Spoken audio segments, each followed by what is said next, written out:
अस्सलामुअलैकुम, welcome back to my YouTube channel. Guys, सर्दियों में इंस्टेंट गैस गीज़र हर घर में इस्तेमाल किया जाता है क्योंकि हर घर की ज़रूरत होती है गर्म पानी का इस्तेमाल करना। इस गैस गीज़र में बहुत से छोटे छोटे वाल्ट आते हैं जिन पे ऑलरेडी मैं कई वीडियोस बना चुका हूं। आपको पता होगा, अगर आपने वो नहीं देखी तो उनका लिंक मैं इस वीडियो के नीचे अपलोड कर दूंगा।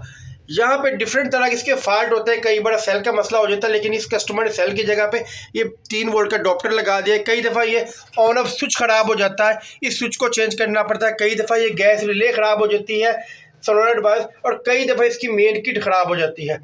लेकिन इस गीज़र में ये फॉल्ट आ रहा है कि ये गीज़र चलता है, चलने के कुछ देर बाद जो है वो बंद हो जाता है। ऐसा क्यों होता है?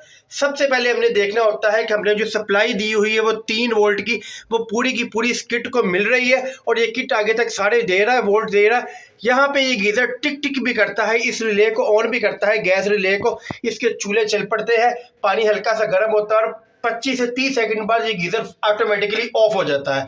इसलिए हमने इसके मैग्नेट सेंसर को, जो मैग्नेट होता है इस पानी की लाइन में, इसको निकाल के साफ़ भी किया है। इसकी अच्छी तरह हमने डीस्केलिंग भी की गीज़र की, क्योंकि गीज़र के पैप में क्लॉट्स वगैरह जम जाते हैं। क्योंकि सारी गर्मियों के मौसम में हम गीज़र को ऑन ही नहीं करते तो अंदर वो नमकियात वाला पानी जम जाता है। इसके पाइपों को क्लीन किया है, इस मैग्नेट को भी साफ किया है। इसके ऊपर जो मैग्नेट सेंसर लगा होता है ब्लैक कलर का, इसको भी चेंज कर दिया है। और जो हीट सिंक साइड पे लगा होता है, ये देखें, ये हीट सिंक भी चेंज कर दिया। उसके बावजूद भी ये गीज़र जो है ना ऑफ ऑन होके ऑफ हो जाता है। तो ये क्या फॉल्ट हो सकता है? ऐसा फॉल्ट टेक्नीशियन को भी सोचने पे मजबूर कर देता है कि ऐसा क्यों है।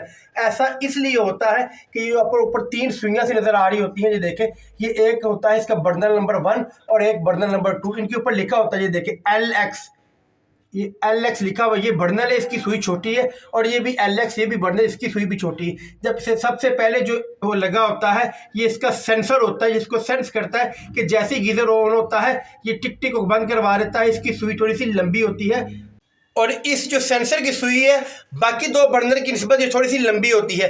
कई बार ऐसा होता है टेक्नीशियन के, जब आप पीसीबी को चेंज करते हैं तो इसकी जो 3 वायर्स होती है आप गलत वायर लगा लेते हैं, जिसकी वजह से गीज़र टिक टिक ही नहीं कर रहा होता। ये टिक टिक करता है, टिक टिक करके ऑन हो जाता है। इसके बर्नर ऑन होते हैं, जैसे ही हम टैप खोलते हैं थोड़ा सा गर्म पानी आता है और उसके फ़ौरन बाद गीज़र बंद हो जाता है और ठंडा पानी होना शुरू हो जाता है। टेक्नीशियन खुद सर पकड़ कर बैठ जाते हैं, भाई हमने तो नई किट ला के लगाई है, इसके सारे पार्ट्स को 1 बाय 1 करके चेक किया है, उसके बावजूद ये फॉल्ट क्यों आ रहा है? तो ये फॉल्ट होता है जब कभी आपने किट चेंज कर दी है। ये सबसे लंबी सुई होगी सेंसर की, वो आपने सबसे पहले वाले पे लगानी है और उसके ऊपर लिखा होगा LX।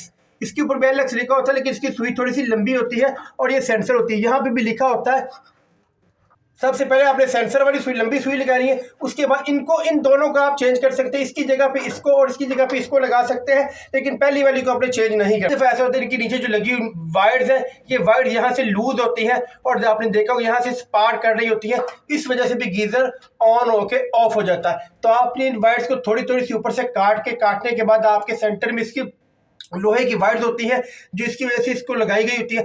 आपने इन तीनों वायर्स को हल्का हल्का ऊपर से काट के दोबारा लगाना है, तो आपका ये मसला हल हो जाएगा। हमारे गीज़र में भी यही मसला था, हम सोचते थे कि इसकी किट भी ठीक है, इसका सोलेनॉइड वाल्व भी ठीक है, इसका एक एक पार्ट्स को चेक कर लिया, डीस्केलिंग कर लिया, लेकिन उसके बावजूद ये ऑन होके ऑफ क्यों हो जाता है? तो इसकी ये रीज़न थी।